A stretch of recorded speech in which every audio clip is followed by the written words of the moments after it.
Hey guys, welcome to episode 2 of the Luminous podcast. We just finished up the Smode masterclasses here at the labs, spending the week with a bunch of amazing people from all over the country, all here to learn about the same cool platform. Tonight I got to hang out with Cynthia Cardenas. She's a performing visual artist based out of Nashville, Tennessee. She tells me about the Nashville new media art scene and her ongoing collaboration with one of the composers and instrumentalists with Bela Fleck and the Flecktones.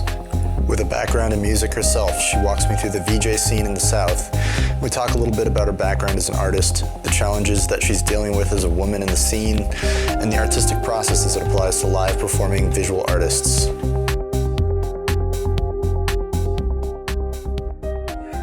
You're in town from Nashville, Tennessee. Yeah.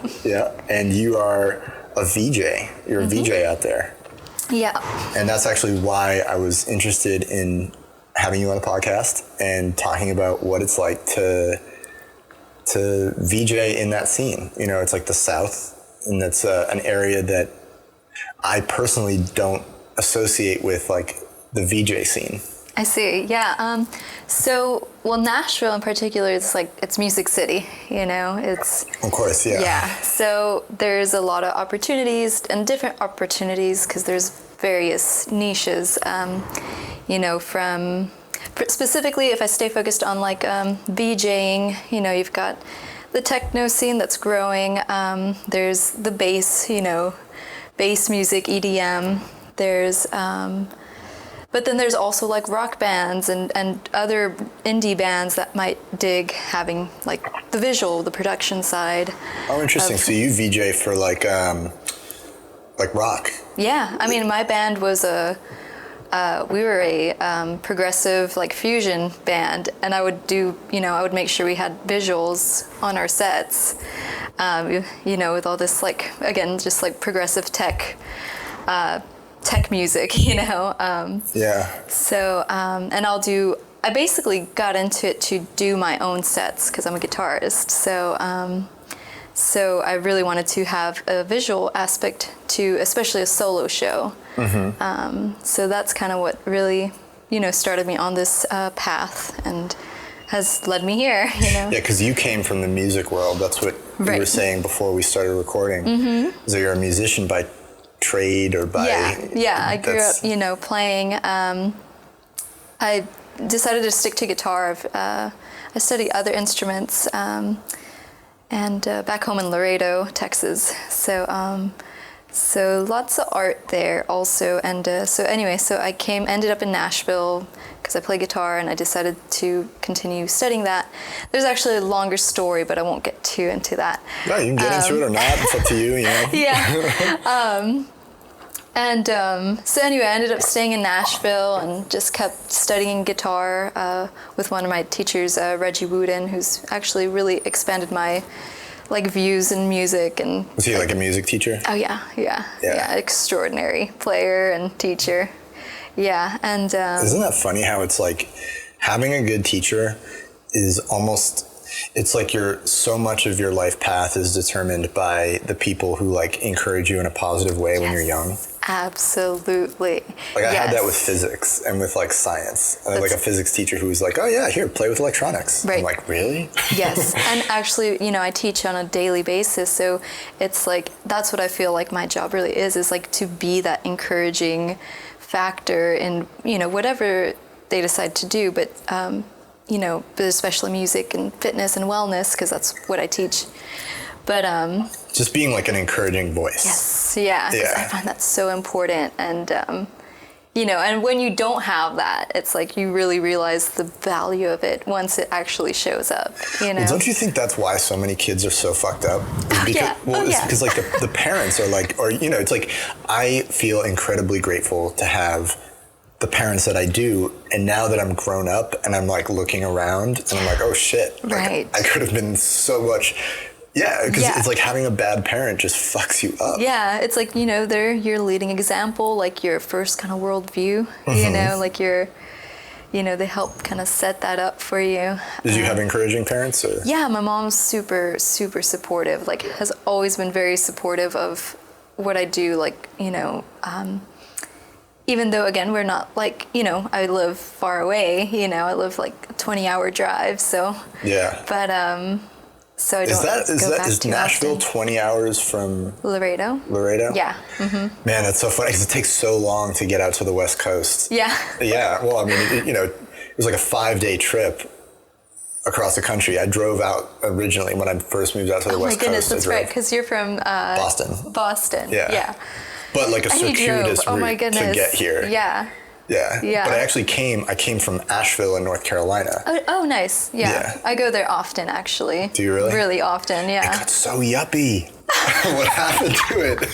Like 10 years ago, it was such an artist mecca. There was like all these just like independent artists who were all kinds too, right? There was there were like clothing. I dated this girl who had a company called Recyclone, right? And her whole thing, she was a clothing artist.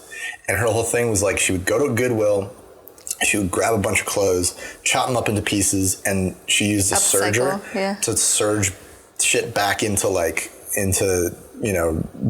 was the coolest clothes, the coolest, most unique clothes. And I just feel like that's really cool. That's indicative of Asheville. You know, it's like you got all these like weird artists who are just like weirdos doing weird stuff. Yeah, kind of like here, you know. Kinda. Yeah.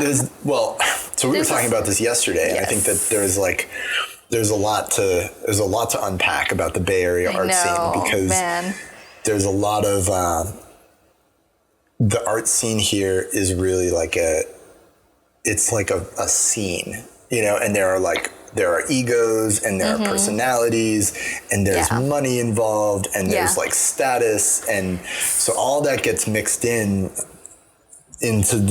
a scene. I mean, that's what a scene is, you know. It's just like the mix of like ego of a lot of people who are trying to be cool or whatever. Interesting. Yeah. I mean, you know, because music is like the mecca in Nashville, so there's all kinds of different scenes, and I think the biggest draw is like, you know, a lot of people think it's just country music, but it's a lot more than that. You just got to look in the right places.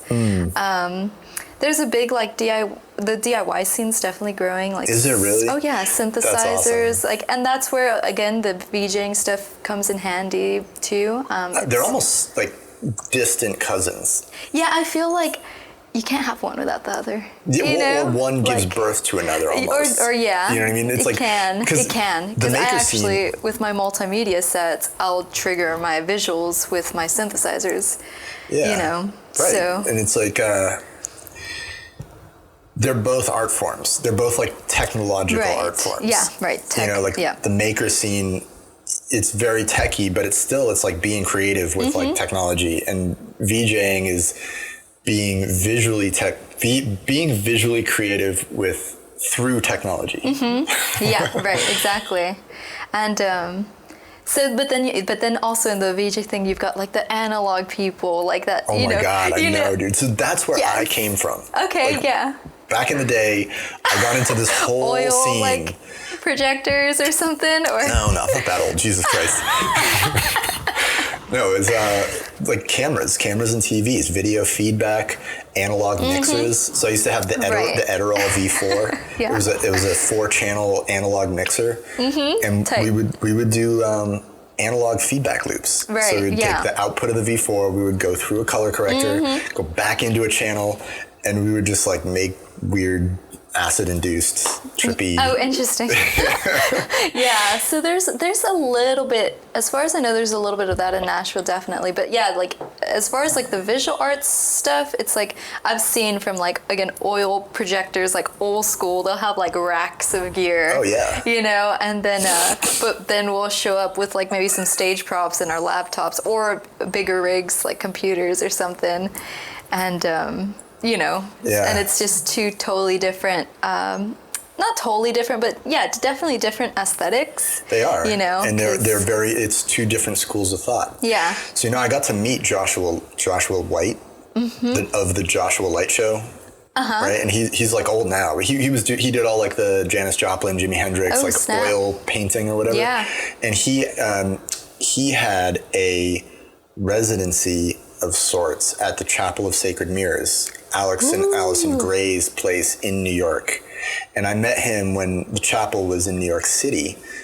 before they moved it out into like upstate New York. But he was like, he had like done the VJ thing, gotten into broadcast television, spent his career doing like broadcast production. Okay, and then nice. like when I met him, he was getting back into VJing and like doing his oil art thing, but doing it with like modern digital electronics. Heck yeah, dude. Super inspiring. Yeah, I was like, dude, so basically like a video capture. you're a legend. Like taking like a video capture, yeah, and like leaking. He had like a video camera mounted up there and like was doing the oil thing. Because I've seen like Kid Koala do it, and well, talk about Kid legends, Koala, man. Kid but, Koala. Fuck. Yeah, but well, really, the artist. I don't want to give because it was what's her name, Karina Ballou or something like that. Is that her? Is DJ? That's Nice. who was doing the oil, and not oil. It was actually like food products, and she was like blending them with colors somehow, and it just looked like galaxies. It was beautiful. Cool. And, I love that aesthetic. But they had it projection mapped on like stage props, like a modular like stage prop. Yep. Yeah, absolutely. It was pretty cool. So that was actually right before. Well, how long? Maybe, like right while I was getting into the visuals. Like I've actually only been on it within a year. Oh wow. Yeah. Yeah. But it's been like significant progress and growth, and it's like all I've been kind of focused on. Like my band was on a hiatus and we broke up, so I just really just focused all my attention on this. Like we used to practice 2 to 3 times a week. Like I'd be thinking about the music, writing the music, but I kind of just that just I had to like take a break, and You gotta have an outlet. Yeah, and exactly, and it I focused everything on this VJ and visual art stuff, because we've done other stuff. It's so funny because that's like that happened to me. It did. Like when I was like 18, I remember when I first saw like a VJ, right? Yeah. And I was probably 15 years old, and I went to a. Do you know the Crystal Method? Do you know that band? Yeah, actually, dude. my buddies, the guys who like kind of showed me like the ropes and like live VJing. It's this guy from, I'll name the 2 kind of groups. It's the Southern Demon Herd, Zach Lerman. Southern Demon Herd, I love that. Yeah, they're like an art collective, or I don't know, but they're still. You have to look them up later. Yes, you can. But Zach showed me a lot of stuff. He kind of like, again, just showed me how to VJ, and they actually did. Him and Charlie from Further Forms, they did. They VJ'd for the Crystal Method, and I was there. Like I think I helped a little bit, maybe I just like. I don't remember, but like, I mean, I do remember. Not that like I got like messed up or anything, because I don't. But so let me just make that clear. Let me just make that clear. No, but anyway, I was there, and they were VJing, and we were all there, basically working that show. It's funny because like years and years later in Florida, because I went to school at Full Sail in Florida, but I got to VJ for the Crystal Method, and it was super disappointing, because I don't know if they were like going through a phase in their career or whatever, but they were shit-faced, and I mean just like sloppy fucking drunk. And this is at Ultra Music Festival in Miami. I don't remember what year it was, but it was like, it must have been like 13 years ago, 10 years ago, but they were so wasted, and I was just like, man. Yeah, just disappointed. Come on, guys. Well, it was just one guy now. Crystal Method is just one guy now. Right. It was.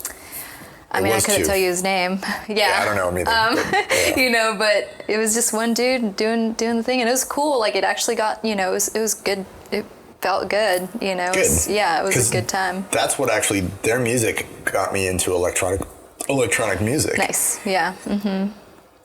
But when I was in New Hampshire, saw Crystal Method, I was like, and I saw their VJ, and it was like, I like intrinsically got it. I'm like, oh my God, this guy is dancing with video. That is the coolest thing I've ever seen in my life. Yeah.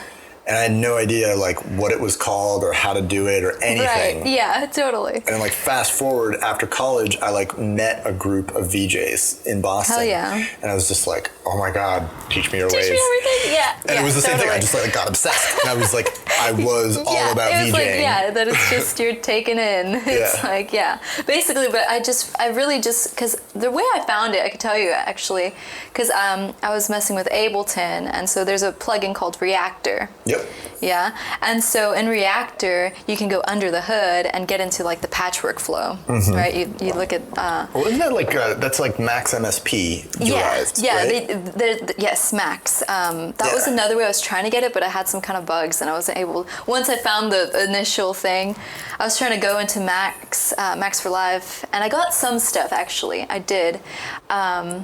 But the way I initially found my first like audio reactive visuals, I was on the phone with a friend, and I was like, yeah, I'm just like really going for this audio reactive thing, you know. I want some reactive visuals in my sets, you know. Yeah. And then he's like, oh well, I know how to do that. I can tell you. And then so basically he like guided me through like loading in like inputs and multipliers inside of Reactor, and then you know, turning off some other effects, and then boom, I was able to like get some audio reactive visuals in Reactor.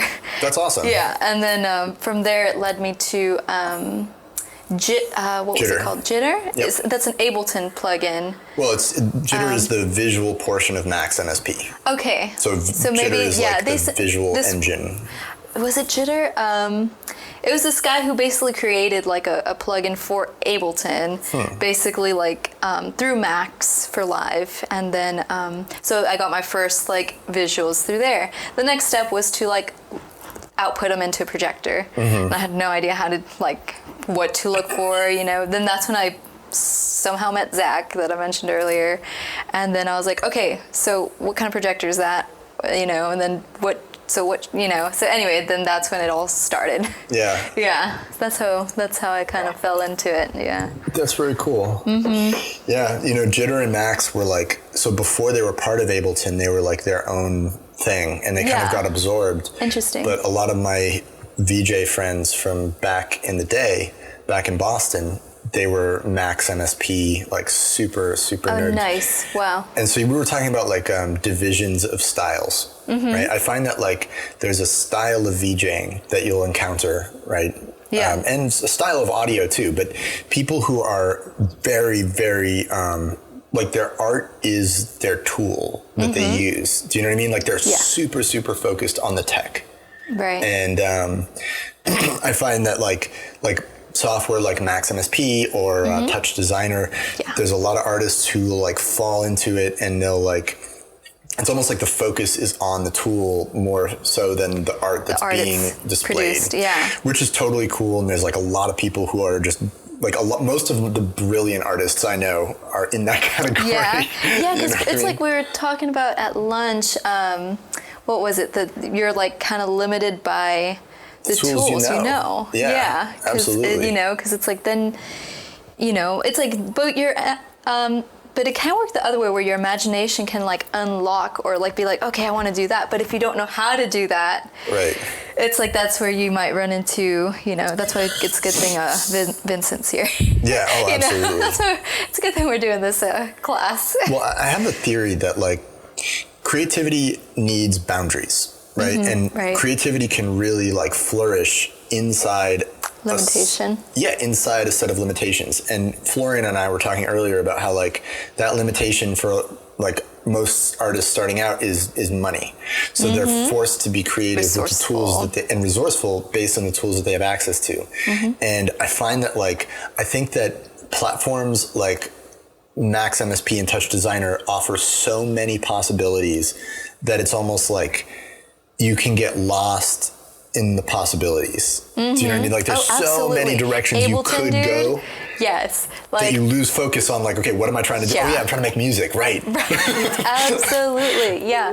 Because it's like you can do so much, and and it's like really, I was just trying to make music, you know. But I ended up falling into this rabbit hole, and it's a rabbit hole, I love right? it though. It's like I'm happy to be doing it because I've always wanted to paint. I have always wanted to paint, but I really, when I was younger, I was only really good at tracing. I was like phenomenal at tracing, but as far as like creating something, so that's why like the projection mapping is like so awesome for me, because it's like you're essentially tracing, but like you got to be really good at it, you know. Yeah. Like if you want, I mean, to, if depending on what level you want, if you want to be at a good level, it's like, yeah, you hold yourself to a standard. Yeah.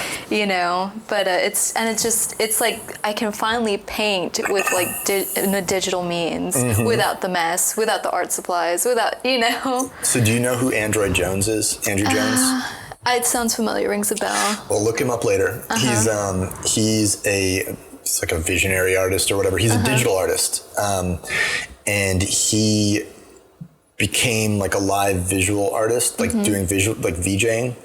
And he had this show called the Android Jones Experience. Oh, interesting. Where he would do live projections on his girlfriend at the time, Phaedra. So she would dance, and he would be painting using a tablet, Wacom tablet, that he held like a guitar. So he had this thing on, like strapped onto his neck like a guitar, and he was like playing this fucking Wacom tablet like a guitar. Interesting. And the visuals that were coming out, it was all, it was like his own graphics cut out on black backgrounds, and he was shooting them out of a particle engine. Wow. Right. So it's hard to explain, but if you look it up, you'll see. And it's just like, it was an effect that no one else had seen before, that he created from scratch. And it was definitely inspired by his painting, by his love of painting. Wow. And it was just so unique. Yeah, that's really interesting. Was it like a MIDI controller? Was it? No, it's a Wacom tablet. So a Wacom tablet is like a drawing tablet. Oh, gotcha. Okay, right on. And then he was outputting that. Exactly. Well, that was his main controller. It was like a Wacom tablet strapped around his neck. Interesting. Wow. But no music involved? Was there music involved? Not that I'm pretty sure he's not a musician. Okay. I don't want to say that for sure. I just wanted to like the visual of like guitar and it went into like MIDI guitar in my mind. Well, those keytars, man. I think those are so cool. Yeah, keytar. Yeah, the keyboard player in my band plays guitar. He'll play like cool, it's amazing. Yeah. There's like MIDI guitar, which I'm also a huge fanatic about. And it's maybe being used more, but still not extensively, really because there's like latency, because, it's like you're going through your computer or... I used to do visuals for a band. I can't remember their name, but they were heavy on the MIDI instruments, and they were, it's funny because when I was living in Nashville, I used to VJ at this venue called the Orange Peel, and it's a live music venue, and it was like all these live music acts came through. So I feel like getting to learn how to create visuals for like actual musicians, it's cool because it makes you like flex your muscles as a visual artist. Right. You can VJ for raves and electronic musicians and DJs all day long, and it like kind of, you'll develop a style around the music that you're performing to. Right, exactly. Excuse me. Yeah, there's definitely, that's the beauty of Nashville, because there's so many different types of music. Excuse me. Yeah, I'll do it. Your mic's flipping up a little bit too. It's pulling up. Oh no, it's flipping up. It's like pulling on this cable. Excuse me. Might have to edit that a little bit. Don't worry, it's fine. Okay, cool. Sorry, I'm losing my voice. That's tough for a podcast. I know, right? Okay, I'm back. No, but in Nashville, so there's just like so many different types of music, and it's, once they get hip to like, oh wow, I could have like this fucking excuse my language, but this like wicked background, behind me, like interacting with the sounds and just upping the the production. Sure, yeah. It like really, Well, who doesn't want visuals? No, right? It's like, of course, like, and live visuals that like react to the music. That's always been that's like the big value add. That's like the sell for VJ. It's like, guys, like, I will make visuals for your music in real time. Yeah. In real time, which is the beauty of Smode, and Well, in essence, you become a part of the band. Right, absolutely. You know what I mean? Yeah. Like you're another member of the band. I have bands that, they're like, what are your rates? I'm like, pay me like you would a band member, and it's, it's interesting because it's like, sometimes, if you have to VJ the whole event, I feel like people still don't value, it's like, it's almost like the musicians sometimes get like more, value in a way, but it's like you're working, like if there's like 5 bands or 5 DJs or 5 sets, let's say, and you're VJing that whole time, you know, it's like you're doing 5 times the work as any of them. Well, not to say, you know, it's like, sure, we're all, you know, it's all great, but it's like, I just feel like people need to realize that, like, as a VJ, we're basically VJing our asses off, like, for 5 sets, like, you know, like the whole night. Hours and hours. Not to mention if there's any, like, of course, there's always setup, but if you bring any more extra, like, you know, stage props, I mean, which I usually always do, unless they have something there, but again, it's just, you know, part of the setup, part of, like, configuring where you're gonna, you know, every venue's different. Like, you have to configure what to do. I feel like that's been the eternal struggle for VJs, because it was the same. It was the same like 5-6 years ago when I was deep in it, you know, and it was. It's this struggle of like, well, we're bringing all the stuff, we're setting up, we're spending ungodly hours, you know, basically performing. And I really love it. It's the only thing that'll like make me stay out really late. It's the only, you know, like because I VJ is like why I'm even part of any kind of night scene. Right. You know, it's like.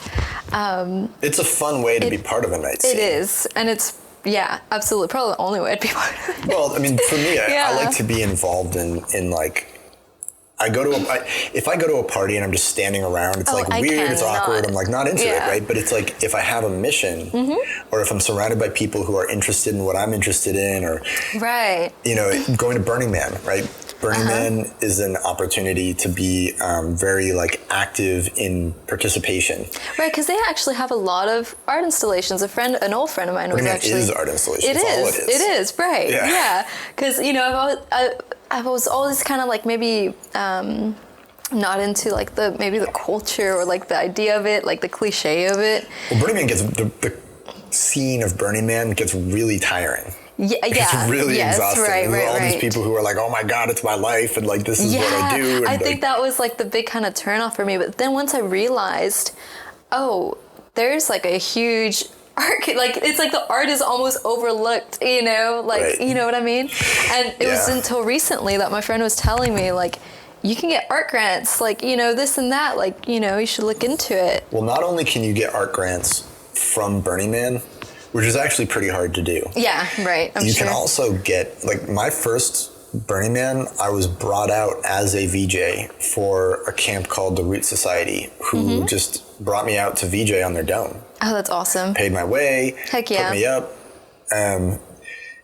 And every year, that's the way to get it done. You know, 100%. like that's. Look, you know? useful people do not pay for Burning Man tickets. Right. It's kind of how it is. Yeah, because I couldn't go to many events unless, again, like I typically don't even go out unless I'm hired. You know. Yeah. Like depends. I mean, of course, I'll go to concerts I really want to go to. You know, like. You know, I like going to the symphony, you know, like... I'm not really into partying anymore. Like, I used to be such a festival kid. Oh, like, really? I was definitely into the festival scene. But I want to hang out with, like, 20, 30, 40 of my friends out in nature and like, I want to go climbing. I want to go hiking. Much more into that scene. Right. Like, that's my festival now. It's just, like, a bunch of people going out somewhere and, like...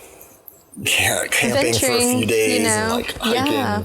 That's all I want to do. Yeah, being in like nature and exactly, just, like restoring your soul, you know. Yeah, well, it's totally it's very restorative. Exactly. Like being out in nature is and I think that like it took me a long time to realize that. Interesting, yeah. Well, I'm a nerd. Yeah. You have to understand. Yeah. I am a nerd. Yeah. And I definitely like grew up in front of computers, around electronics. I mean, you're from the city, like, you know, snow. Yeah. Exactly. Yeah. And I mean, like, I've always been out in nature to some degree, but it's like now I just appreciate it so much more because it does something to your brain. Yeah. Mm-hmm. It like changes the way you think. Yeah. I'd have to agree. You guys get out in nature very much in Nashville? Like what's Nashville? I don't even know what Nashville's like. There's a lot of waterfalls, like kind of, you know, within either a couple hours to more, you know. It's a little drive. Maybe the closest one's like an hour and some minutes away, maybe an hour and a half. And it hasn't been just like, because the East Coast is very much, you know, it's not paved, but it's like the East Coast. There's a so lot much of green density. It's very green in Nashville. Like, is it? Very green. Yeah, it's very nice. Lots of green, which is nice. So, you know, I can't say I necessarily, like, let's see, nature stuff I do. I mean, there's, I've gone like kayaking and stuff. You can go kayaking real easy. Yeah. Kayaking gets like so crazy so quick though. Right. Like whitewater. Yeah. It's like, and oh then I've been to like festivals, you know, where I VJ at festivals, you know, which is really fun, but it's cool because you're, Nashville, like near Nashville. Oh, festivals near Nashville? Yeah. What festivals are near Nashville? Like electronic music festivals? Yeah, wow, for interesting. Sure. Yeah, and that's actually the only reason why I got into the festival, you know, side also is because VJing, you know, but it did give me an opportunity to be out of nature. But yeah, like my, again, one of the guys, Charlie from Further Farms, he'll throw a festival there once a year. Yeah.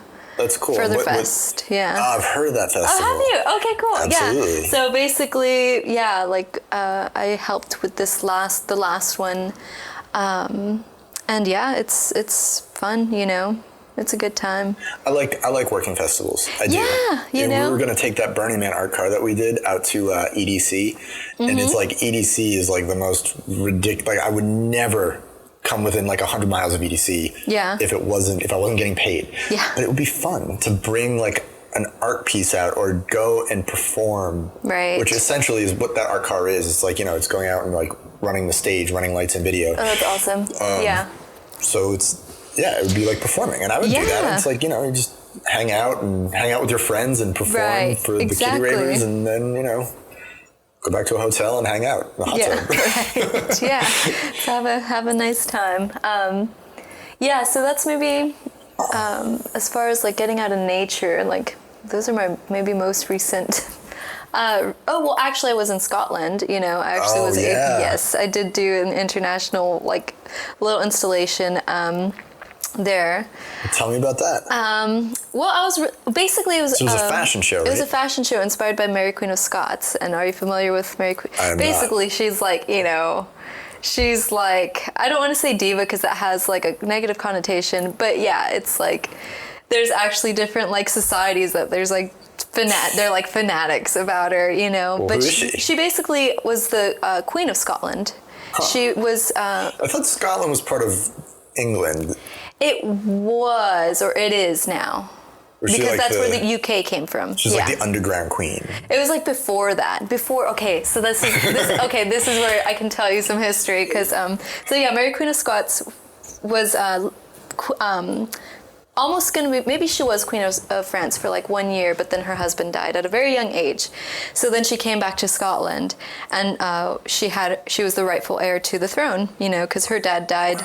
Like she was the rightful heir at like, as an infant, you know, so she came back, claimed the throne. Because that's how presidents were elected back then. They were born. You know, yeah, they were born, yeah. So she came back to claim the throne, and then, but then they had her half sister or half cousin or something was Queen Elizabeth. Basically, they were related. They're cousins. That's what it was. Was Queen Elizabeth, and it's somehow connected by the father. So basically, but she was actually, again, the rightful heir to the English throne also, Mary Queen of Scots. Huh. Yeah. So you had two countries. Yeah. That's not too bad. Right, yeah. Then, so it kind of separated there. It was Mary Queen of Scots and then Queen Elizabeth the first. And then, so anyway, I think she was wanting to maybe claim England again, but anyway, of course, Elizabeth wasn't going to give away the throne. And so there's like a whole kind of long story, and she kind of had a tragic life, you know. Bitch, don't you even. No, it was more like, you know, like, I mean, it's a fascinating story, you know, it really is. And then, so basically, I made a projection or like an installation of different images of her, you know, like real images that are in historical, paintings and stuff. And I basically mapped those and animated them. Cool. So yeah, and then I tried to do it in like a story form. Like After Effects style, or what did you animate them with? Mad Mapper.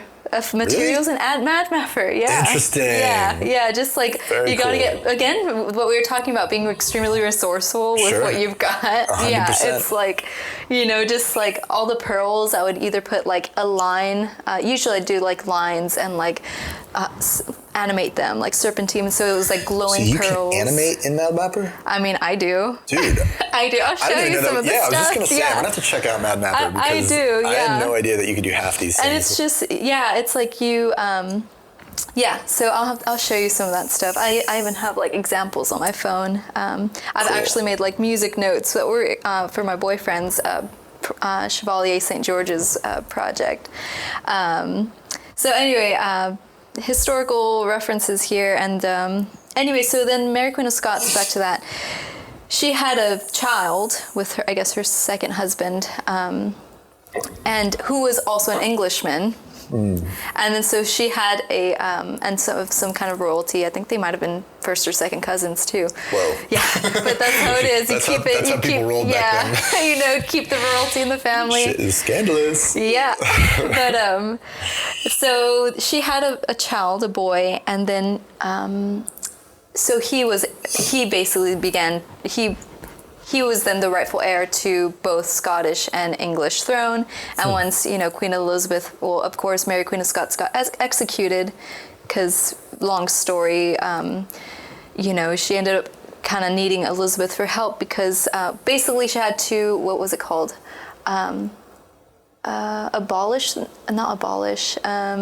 Basically she would, they chose the son to rule, to take the Scottish throne.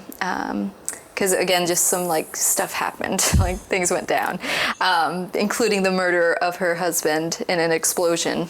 This is some Game of Thrones shit right here. So history, man, you can't make this stuff up. Yeah. And so then she had to kind of like sign away the throne, and then was basically kept a prisoner under Elizabeth's for like 20 years, 19 years. So Elizabeth was cool with this other queen being like, yo, that's my throne? Because that's what, like, well, if I was Queen Elizabeth... Essentially, no. That's why she ended up... That's why Elizabeth kept her as prisoner. Okay, so she captured her. That makes more sense. Not captured her, but, like, by Mary Queen of Scots, like, asking her for help, like, or just, like, refuge in a way. So, right. Yeah. And... it's very convoluted. It is, yeah. You got to kind of look into all the details, and then...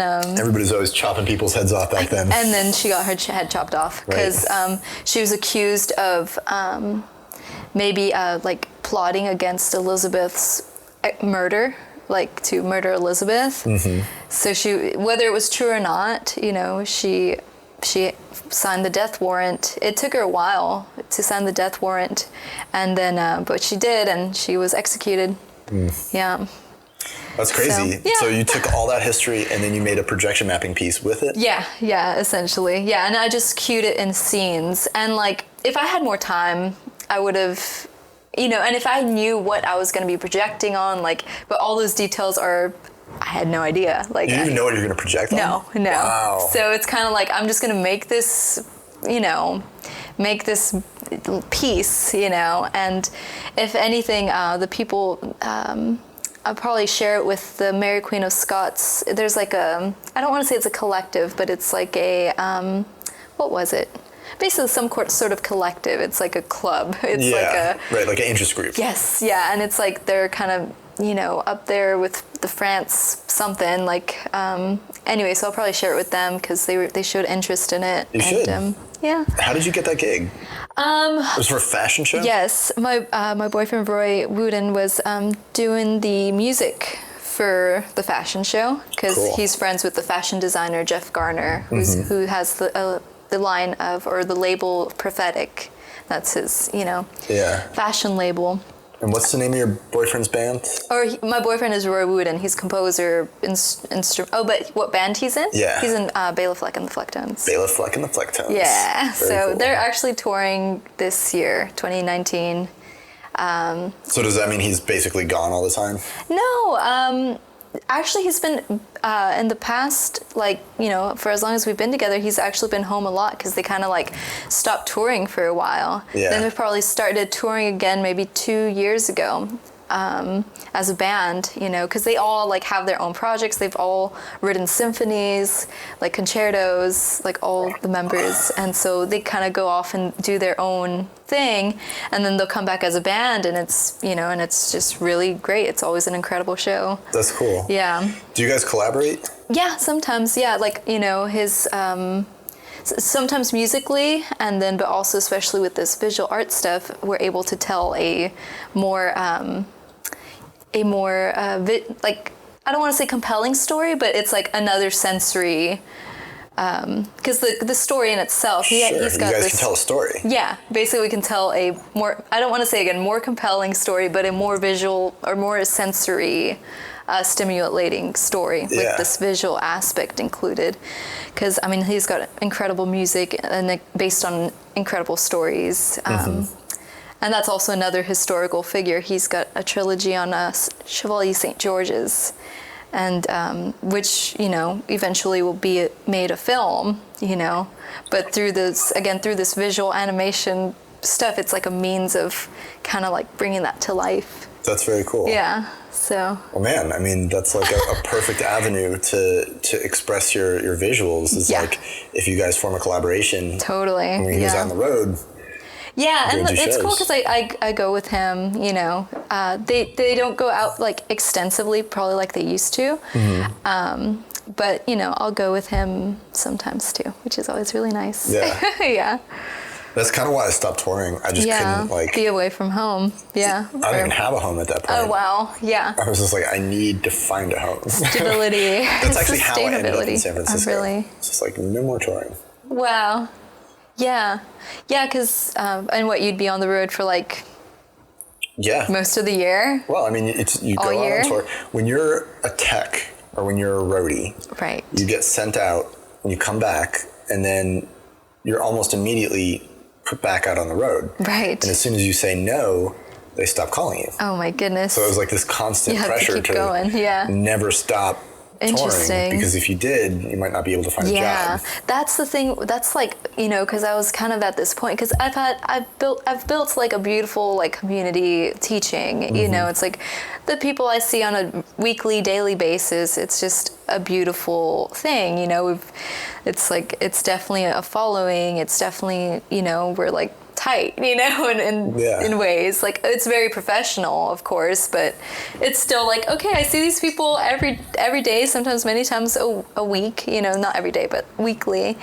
And, you know, but with this VJ work or even like music, it's like, man, if I were to be put on a tour, like, I mean, like, it's fun. If you get a chance to tour, do that shit. Because it's a lot of fun. But at the same time, I don't know if I'd be able to be gone for like 3 months at a time. You know what I mean? Well, if you're performing, if you're a performer, it's a different story, because then you can be like, all right, I'm going home, or like, I only want to do these gigs, or it's not the same as like as a tech or roadie. Yeah, making a living as a roadie is way different. Very different. Yeah. Yeah. But yeah, you should go for it if you can for a little while. It'd be a lot of fun. I probably, like, if I can make it work to where it's like a company can be like real flexible, you know, I totally would do it, no doubt, you know. Yeah.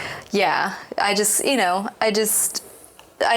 most people will be gone for like 5 months. I was like, I can't really do that right now. Yeah. Like, maybe later on in life, but so do they do a bus tour, or do they do like they don't do van tours? They're a big band, so they have a bus. Oh, like my boyfriend? Yeah. Bela Fleck. Yeah. They'll do a bus. Yeah. Yeah. And then, you know, fly if they gotta. You know. Right. So, yeah. Yeah. I never did anything but bus tours.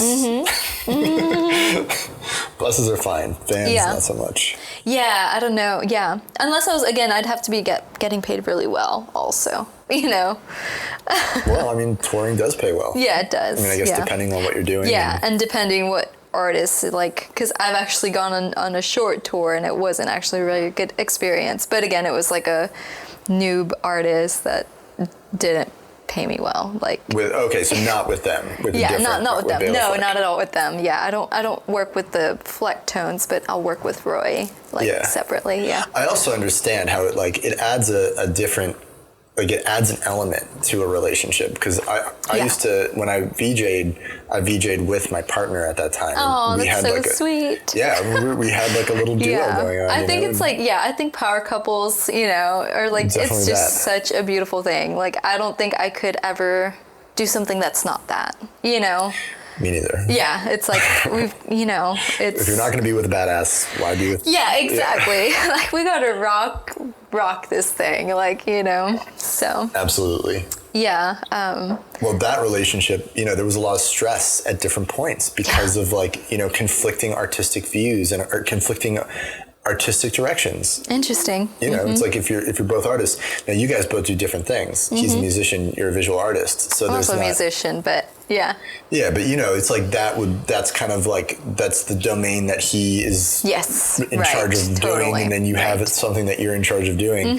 If you're trying to share like one creative baby, there can be a lot of strain. Yeah, because sometimes we'll cut, he'll either give his input on whatever, especially if I'm working on his stuff, and I notice, and this is just something for me, kind of personal. It's like, I have to really be receptive to it and not feel like, no, I want to do what I want to do. I could totally see how that could be conflicting now that you say it. When you're in the same medium, because it's like, no, I think it should look like this. It's like, So I found it's easier if you're an artist for hire, because when somebody comes to you and they say, this is the vision, then it almost becomes like you can still be creative in implementing that vision. Yeah. But you're not, the concept is not all on your shoulders. And I know about myself, I am much better at running with an amazing concept than, I'm like a doer, I'm not the concept person. I see. Do you know what I mean? Yeah, and it's like when I work for a client, even if that client has a stupid idea, I can usually take that idea and flip it into something that's cool. Right. You know what I mean? And help them make something. The same, working within a limit, working within a vision, Yeah, having boundaries. I work much better that way. Interesting. I feel once I get to it, it's fine. But I like having the creative freedom. Sometimes I feel because for example, I like having the creative freedom, to go out and do this 3D stuff. If I could do something, because I can actually pull things off on the fly pretty well, you know? And now I want to see that piece you did in Scotland. I'll have to show you, We'll put a link up on the website. Okay, cool, yeah. And I don't know if I have any of that on my phone, but I'll check. But I definitely have some other stuff, just portrait mapping, basically, is essentially what I'm doing. So portrait mapping is what we were talking about yesterday, right? Where you take a picture and you bring it into After Effects or whatever your weapon of choice is. You animate elements of it and then reproject it back onto that picture. Right, yeah. Yeah, I think that's so beautiful. Yeah, I love it too. I've seen really amazing examples of that. Nice, yeah. So that's what I tend to do. If I'm given if there's portraits available, I'm mapping that, it's that's actually what I really like doing is mapping paintings, mapping art, mapping pictures, just bringing something to life. And what's the outlet for that in Nashville? Where do you do that? Because I know you VJ at shows a lot. Do you do that live at shows? If it's available, I've done it at a place. What's it called? What's it called? It was maybe Indigo Nashville. Anyway, I was running lights. I was actually just running lights. But then I had my projector just in case, And then there was a portrait right next to where I was running lights. And I was like, you know what? I'm going to map this portrait while I'm here. And it was a portrait of Nashville. It was a painting of Nashville. And I just animated it and made it look really cool and made it audio reactive. I do have content of that on my phone for sure. And that's also in Map Mapper? Yeah. Dude, that's I'll crazy. do this live. Wow. Yeah. Yeah. And so if it's available, I definitely take the opportunity because I love doing it. But basically the way I started was just in my studio. We took photos from when my boyfriend did Roy Wooden did an art gallery, an art exhibit where we had all these portraits and as part of his story. And so basically we were just going through all the portraits and I was mapping them just one after the other, you know, just going for it.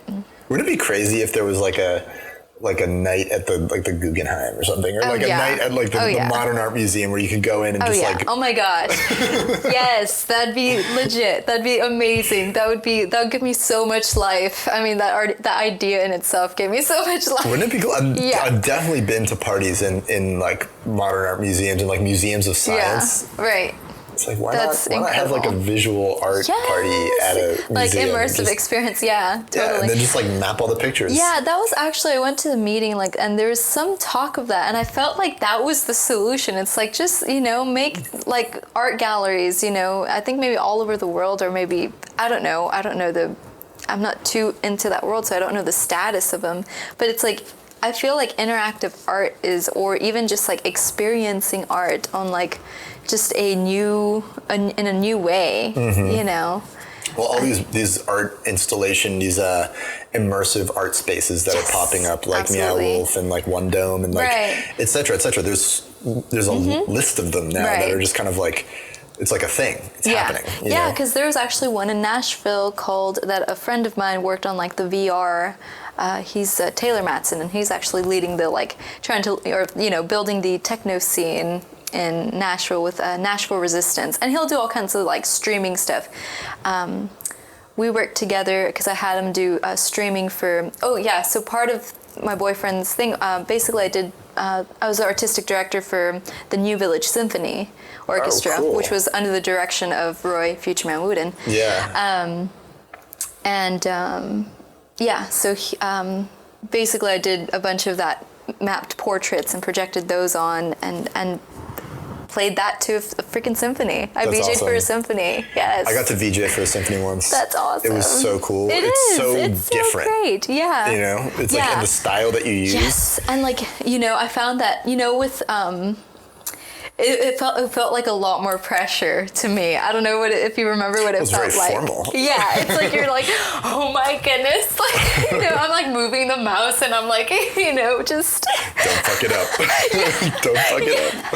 It's like, you know, and I remember that feeling. Wow, and but you know, like for a rave or you know any of these other things, I'm just like yeah, dude, because it's like 6 hours long. Yeah, you're just like by hour 3, you're just like I don't even fucking care. Yeah, right. You're just like sitting there watching it yourself. These ravers don't give a shit what I'm playing. They're not even looking. They're too high. Yeah, but yeah, for that it's just and you know the trick was also for me. I just felt it really important.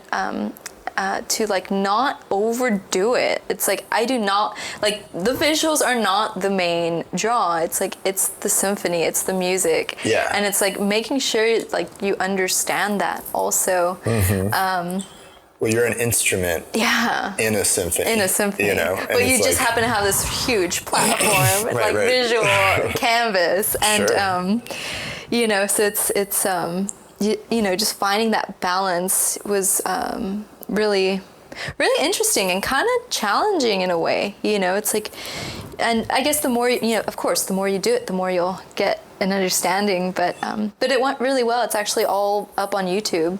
Cool. So we'll put a link to that too. Tight. Yeah. That sounds good. Do you have a website up? I don't. It's gotta get that. Developing. Gotta get that. Man, it's funny. It's like I feel like having a good website is like having a tuxedo. It is. Like it's totally superfluous, but people judge you on it. Yes, and the thing is, like, I've just had because I've been, you know, processing this website thing, and it's because I do different things. You know, I teach. You know, there's different services. You know, like teaching or VJing or music. You know, sound design. It's like there's various aspects, and like to organize that information in a presentable way that will communicate clearly. Yeah. I've kind of had like kind of I have to say I've struggled with it, you know. It's it's a tricky thing, especially when you're presenting yourself as an artist. Yes, I find like I can hide behind digital ambience. Right? Yeah, Digital ambience right. is this thing. It's Brand. not me. I'm It's not your bragging brand. about myself. It's like, oh, it's digital ambience. It's like us and we, and like there's a whole team and blah blah blah, and that helps me separate, because I also don't like that feeling of like, you know, super ego forward, like look at me. It's not me naturally. Yeah. So I find that it's easier to actually do that if it's like a collective. I know, it's like an alter ego in a way. Yes. Almost. Yeah. Absolutely. Yeah, and it's like I tend to be like a pretty shy person. You know. You should come up with like like an alias. Yeah. Like right. Who is this girl? No one knows. Nobody knows. Yeah. So it's like, for one, it's like creating your brand, like creating the name, and it's but it's kind of like. Yeah, it's like, it's a whole process in itself. It's like that's why there's marketing departments, you know. Oh my God, and, yeah. You know what I'm saying? Hopefully we never get to that point. But, yeah. You know. But, you know, but there's a way to definitely be like business savvy like that, you know. You have to be in a certain regard, because if you're trying to make a living doing anything, there's a certain especially amount what you love to do, you know. gotta hustle. Yeah, you know, absolutely. it doesn't matter who you are. If you're a freelance, or if you're working, if you're your own thing, you gotta hustle. Yeah, absolutely. So basically, you know, just the branding and the organizing the information in a presentable way, you know. Well, it had different sections. I know, right? You know, this podcast, when it goes live on our website, it's going to be like a podcast section, and it's just going to be tight. Yeah. Just sweet. I need to check out your website. Yeah, look it up later. You know, but right now it's kind of like a portfolio. It's the tuxedo. You know, it's like this is the shit we did. There's some nice pictures. There's some descriptions, and it's like try and be as classy as we can. And you know, and that's where I feel like social media is helpful. You know, it is. It's also a huge pain in the ass. Yes, I agree. And I've never been a social media person. I actually still am not, but with the ideas of like, again, creating content and things like that. And it's just a nice way to be like, well, this is some of the stuff I've done, you know. So I probably use Instagram because you do have that content, and you know. Yep.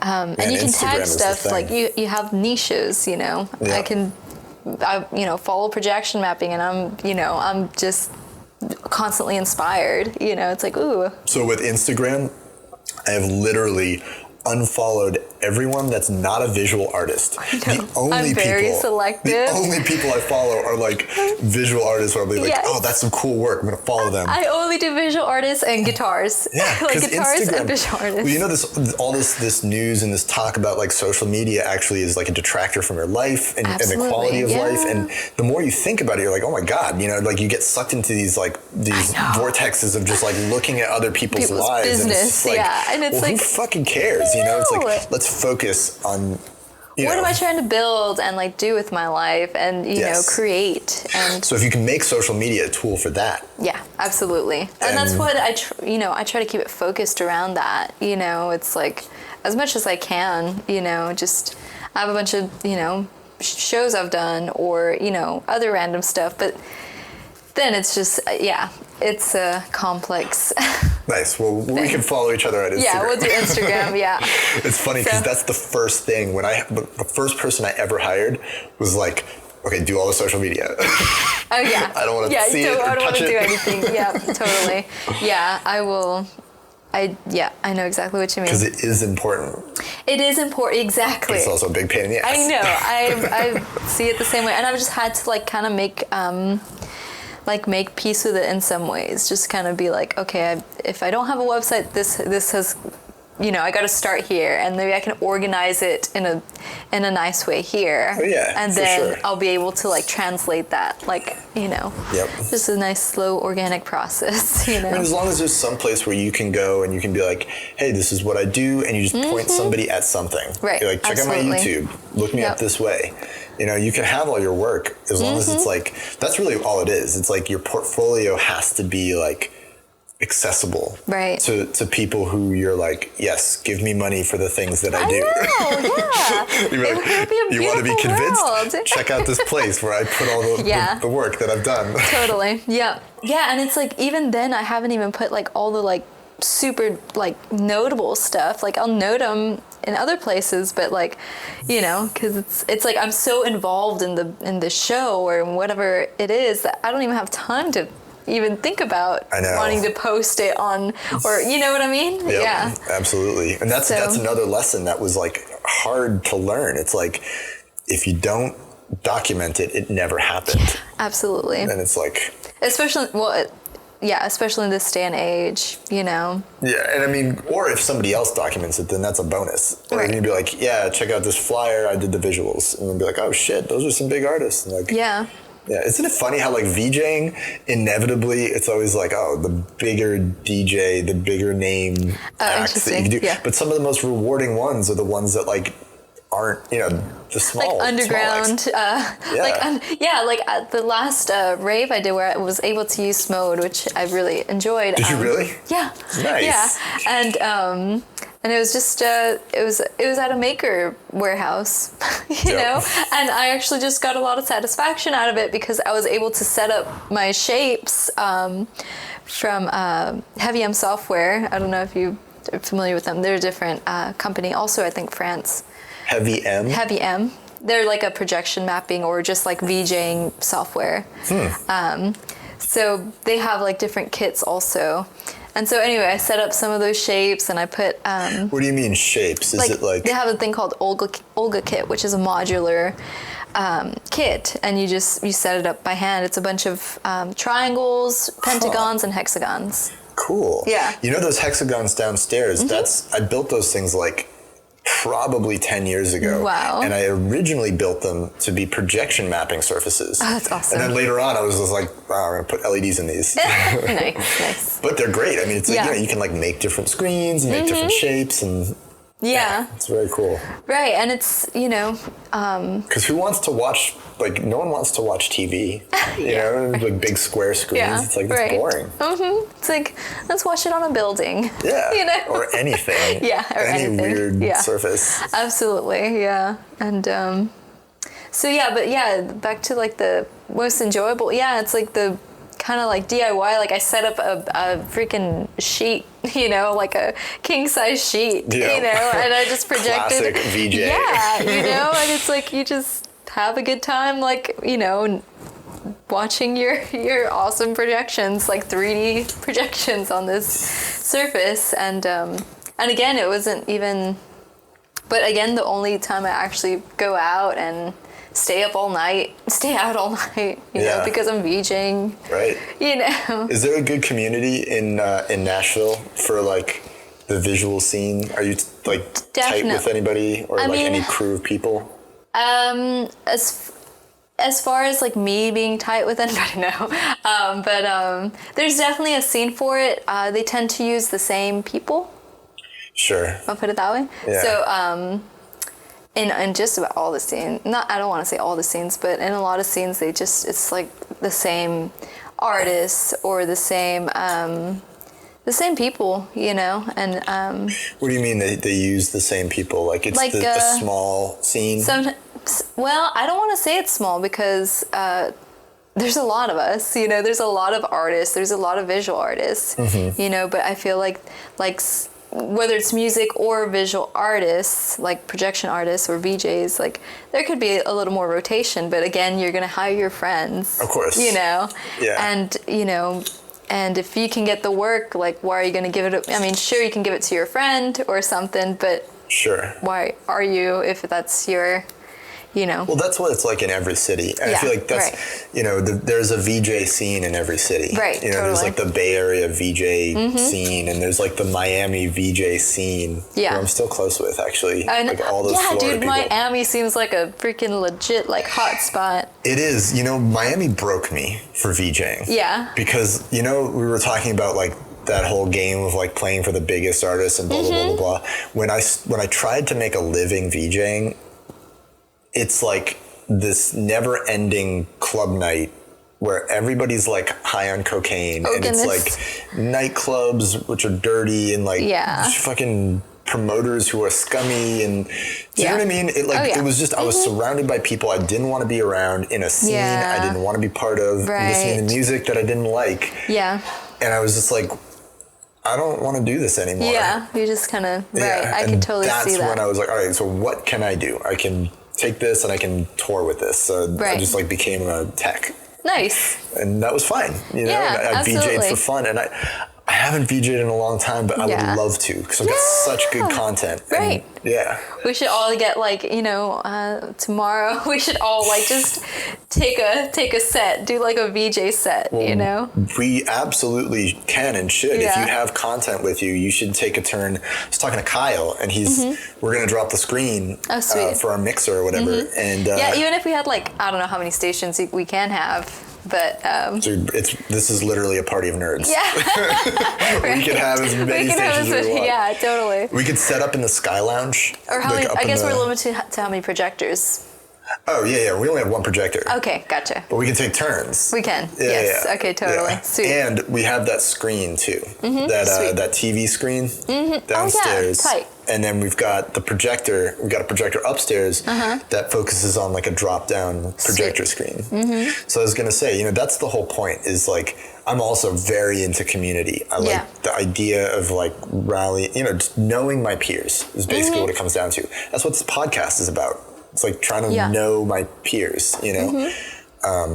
So yeah, tomorrow it's gonna be fun. Just visual artists hanging out, drinking wine. Yeah, and I feel like that's important to do, you know, on a regular basis in whatever like city you're in, you know. It is. And I wish I wish there was maybe more of that or maybe that I was a part of more of that in Nashville. Maybe it is happening and I just don't know. But I don't necessarily think so. You know. But I think it's definitely a conversation that's happening. Let's put it that way. There's a tension that happens that you know, I am aware of it, and you will be aware of it if you look. It's like a lot of people who are like technically my peers. I'm not able to have like normal friendly conversation with. Even if I try, you know, it's like there's levels of competitiveness that exist in every person, right? And if you are very competitive by nature, or if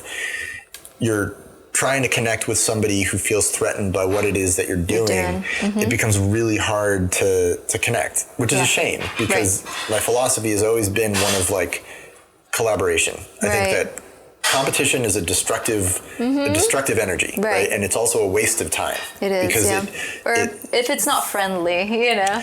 It can drive you, but for the most part, I feel like collabitition or whatever. You know, it's like there's a way to be like, oh yeah, let's have a race, but like we're still just homies, we're friends, and we're just hanging out, and it's all in fun. Even people who are technically very much your competition. Right. Yeah. Me and Joe T in One Hat, you know, they're very much potentially our competition, but we do different things. Together, so we can work together and we can collaborate, and it like we each get projects we wouldn't have gotten otherwise. Right. Yeah. You know. But it's like you know, as collaborating, you're everyone's growing. You know. Yes, everybody's growing. Versus like staying in our little pods of, you know. Well, I find that very few artists actually overlap completely. Like, I'd be willing to bet that there's no other VJ who does exactly what you do. Oh, absolutely not. So, I highly doubt it. Right.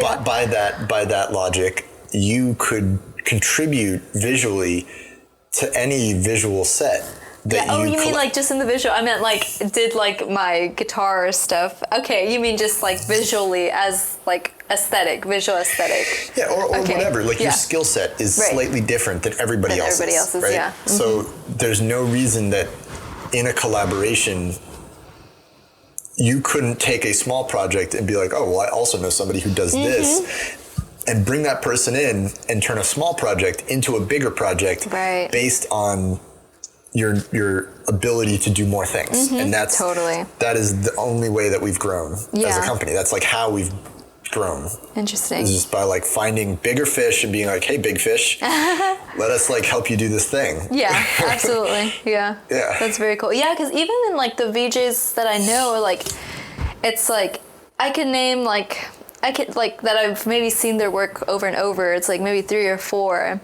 And like they all have distinct styles, you know, and like I can tell my style's even more, you know, distinct from them too. Like Like, so we all have a different style, even in that small, area. So it's like, I guess if we make it bigger, I don't know, yeah. Yeah. So. It's a little different with VJing, because VJing, there definitely is, like, I find VJing is an incredibly competitive competitive field. Yeah. And a part of it is because it's so hard to squeeze money out of events. Right. Especially, again, because it's like, they don't realize, like, the value or, like, the amount of work you're putting in, or. Yeah. And it's like, there's this perception of, like, oh, well, we could do without, visuals or whatever. It's like, well, we can't do without, like, but really, can you do more without, like, visuals than lighting? I guess it depends on the event. At a big rave at this point in time, you can't not have a VJ. Yeah, right. So, right, because sometimes even, like, projectors, depending how you use them, it's like those can be your lights, like, Well, so there's this thing that happened, like, maybe 7 or 8 years ago, and the crew of people that Florian, he that side of my friend group, we all lived and worked through this period of time, and in the concert touring show production scene, lighting and video, which had always been two different, very distinct trades, right? You had, like, video guys and lighting guys, and there was a wall in between them. And then LEDs happened. Oh, interesting. And then all of a sudden, you could use lighting fixtures to display video, and you could, and everything got confused, and they called it convergence, right? And there was huge strife and reorganization and new companies and new professions. Right. And, like, what Florian does, like, his profession kind of came out of that, where it's like, okay, now there's a media server, and they have to be able to take content, no matter what that content is, and put it on pixels of any kind, whether that's an LED or a projection screen or a combination of, like, lights and LEDs. And, so it was like this whole thing, this reorganization of, like, the visual side of the concert industry. That's super cool. Yeah, it's still kind of happening, but it's like, at this point, it's kind of settling out. Right. It's like, because for that New Village symphony, it was cool because there's another female as the lighting director, Jessica Sanders. There's a lot of badass women lighting directors. I've noticed this. Yeah, definitely. Yeah. But it was just, it was important that, like, we worked together and, like, didn't get too crazy on one end, also it's like, I love it when you can strike that balance. Yeah, when, like, you have, like, complement each other versus, like, when you have an understanding with the lighting designer, where it's like, okay, look, we're both visual elements of this one stage. Right. Let's coordinate, let's collaborate, like, let's not try to one-up each other or whatever, because it results in visual chaos, and that's not a good look for anybody. Yeah, it's nice when you can have that. Right. And it's so annoying when there's, like, some asshole who's it's like, fuck you, visual guy. Yeah, it's like, I'm the ruler here. Like, exactly. Totally. I think that's a common experience that all VJs can share. Yeah, it's like, we all know that feeling where it's just like, oh, fuck. Yeah, and it's just like, just like having respect for each other, like, and, like, respect and for what one another does, Yeah, respect for the art form. I feel like that's also another conversation with even just, like, musicians and audio engineers, like audio techs, like live audio techs. Yeah. Like, sometimes, the sound guy, this, and it's like, hey, like, I've actually shadowed and, like, have done, like, live sound, and, like, once I got on that side of the spectrum, I had a whole nother understanding of, like, an appreciation for what the live sound guys do. Oh yeah. And I'm just like, you come in as a band member, and you go set up, like, do your 30 minutes to hour or however long set, and but it's a lot of times people can be at war with each other, and it's like, you just got to really understand where the other one's coming from, and, like, understand, like, when I shadowed the live audio techs, I'm just like, oh my gosh, this is like a lot of work. Like it is work, you know, and it's like you're running sound the whole night and sometimes alone, you know? And it can be very thankless, I'm sure, just, you know, because it's like you're not on stage. Running this chords of Snake, like, you know, and plugging in all these things and then you have to mix it. Like that's only like a fraction of it. You're moving monitors, like, you know, lugging heavy equipment, and then you have to go and like mix everybody, like, you know. Well, you know what I realized when I was at Full Sail, they were teaching us how to mix, right? Because I went to school for show production, and a lot of that was audio, and you know, it was cool. It was like I knew I was never going to use it, but I was like, oh, this is interesting. It's cool to be exposed to it. The way that you mix a live band is in effect like you can take two different mixes, and we would do this in class many times. Like we would take many different mixes from many students of the same live instruments, and every mix would sound like a different song. Like it would be so different. So like there's a lot of art in mixing, and there's a lot of collaboration that has to happen between the band, where it's like you've got a band who's got a vision of how they want their song to sound, and it's up to the audio guy or girl to know person. to be able to understand that vision and manifest that through the mix. Right, absolutely. Yeah, because it's like, you know, people will have like pop, like, you know, you say you're trying to record like a prog, you know, sound, which, you know, some people might not understand, and you'll come out with like a perfect like pop mix of it, you know. It's like that's totally not the goal. Like there's definitely different I don't want to say like not presets, but there's, you know, definitely different ways to. Well, a visual equivalent would be like, you know, what we're doing in Smode, or like what you do in Photoshop, right? It's like it's collaging, and what you're doing is like you're literally collaging the audio, you know, by setting the levels and creating blends and, you know, different mix modes and effects. And it's all like to create this like you know, you're taking your canvas and you're like collaging these instruments into your canvas in different combinations and ways. Right. It's very cool. Yeah, it is, you know, and it's nice to have like I don't know, I find just being able to have the visual, like, because you know, I came from like Ableton, and the only reason why I understand like Mad Mapper or Resolume or even Smode is because I understand how to use like Ableton, you know? Yeah, and it's like really, and because of that, it's like I was able to kind of transfer that knowledge over. And well, the different programmatic paradigms or whatever, like I was trained originally in like Photoshop and After Effects. So basically everything that I do comes from that base. Like those are the roots for like all my current and, you know, future knowledge. I look at it through that lens as like visual compositing, you know, and certain workflows make sense and some don't because of the way that I learned how to create art through technology, which was through that like visual compositing, those systems. And that's how like Smode makes some intrinsic sense, because it's like kind of like After Effects. It basically is like, it's like a live After Effects. And I'm like, oh, I get it. I understand like, you know, blend modes and like how to composite things in real time and, you know, particle systems. And like, that's all After Effects language. And that's, you know, I learned that in school, and that's kind of like, that shaped my understanding of. Nice. When you first found Smode, did you like know what to do? So here's the thing. When I told you I was dating a girl in Barcelona, and I was over visiting her, and Smode had set up a full dome projection at this art show. And I went in and I'm like, what the fuck is Smode? I thought Smode was like an art crew. And I was just like, oh yeah, cool, Smode, a Smode show. We'll go like meet the Smode guys. And I went and I saw like that it was this software, and I started talking to the tech that they had doing the mapping, and I was just like, this is fucking cool. And at that time, I mean, we still are looking for a new platform to kind of take our LED mapping to the next level. And I was very interested in Smode to fill that role.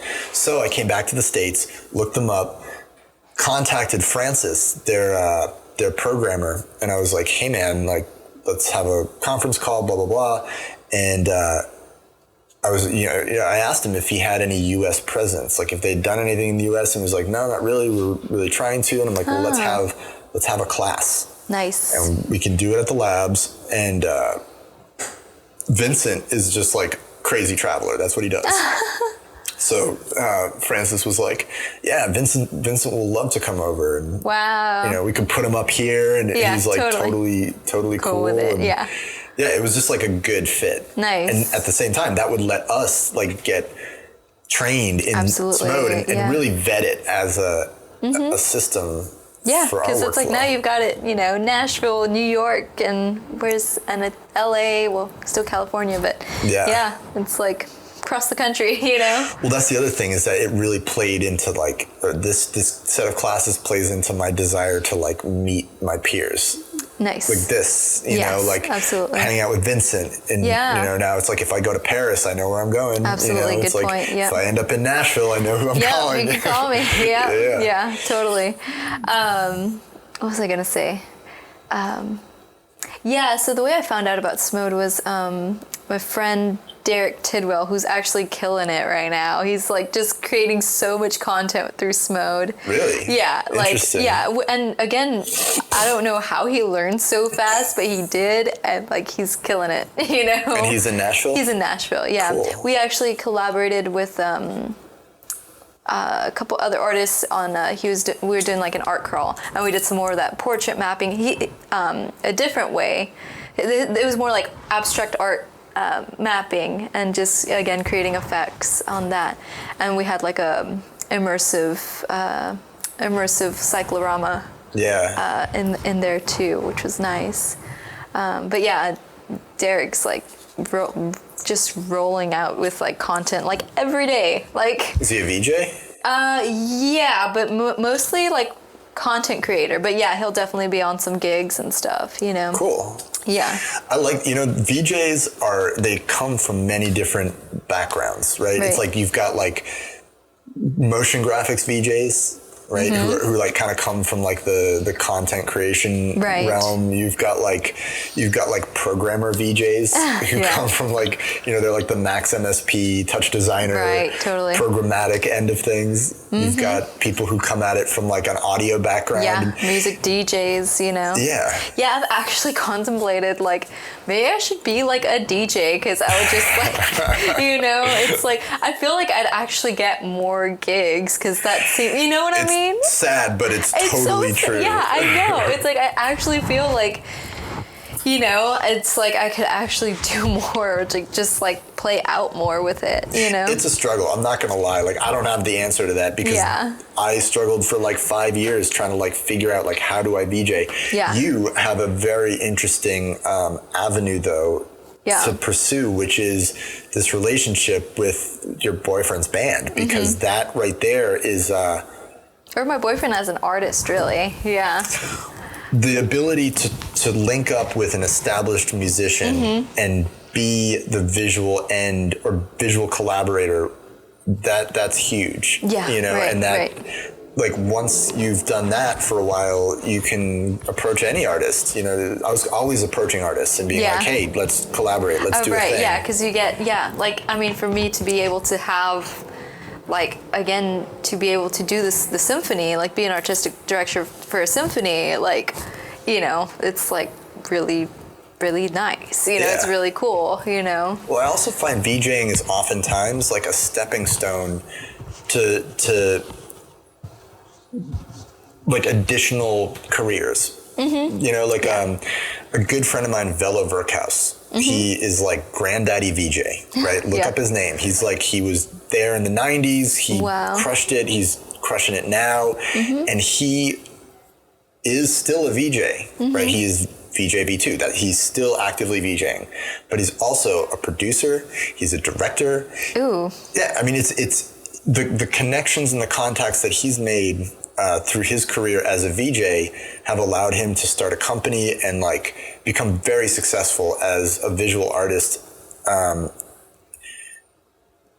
that eclipses the boundaries of what you'd consider VJing. Right. You know what I mean? He's totally. like a VJ and so much more. Right. Totally. And, you know, he's actually the reason I'm out on the West Coast. Interesting.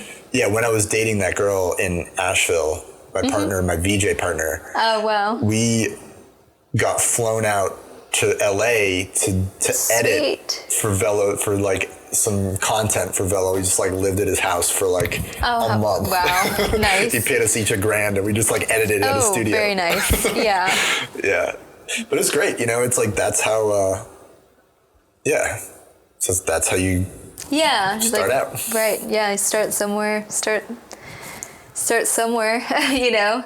Don't necessarily have to start small because like I've, you know, the cool thing also is like the tech is like you're able to start at a more advanced level and then we just keep building from there. It's like, because even where I started, like I'd have to say that's even a more advanced level than most, or than, you know. Well, the fact that you're fucking around with Smode is awesome. Yeah. Do you think you're going to use it in live performances? Oh, totally. After this? Yeah, I've already done it, so I'll probably just do it to a more, in a deeper way, because I was just kind of doing it in a very like shallow way. Like I was spouting and I was, you know, blending some content into what I already had up there. Yeah. And but I was basically spouting it into the program I already knew.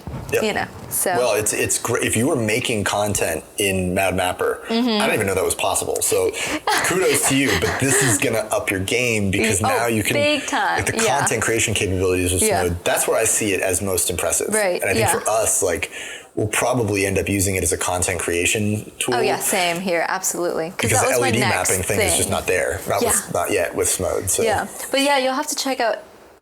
We'll have to play with Mad Mapper if you've got like some fixtures around or something already kind of built up. I do. Yeah, I do. We can like lay it out and you can really see how it works because it's really cool. Being able to use the lights and the projections through Mad Mapper is wicked. Yeah. Yeah. Man, we have the coolest piece that that I helped light that kind of like our sister company built, fabricated, who like an amazing designer here in the scene, Noah McGinley, designed.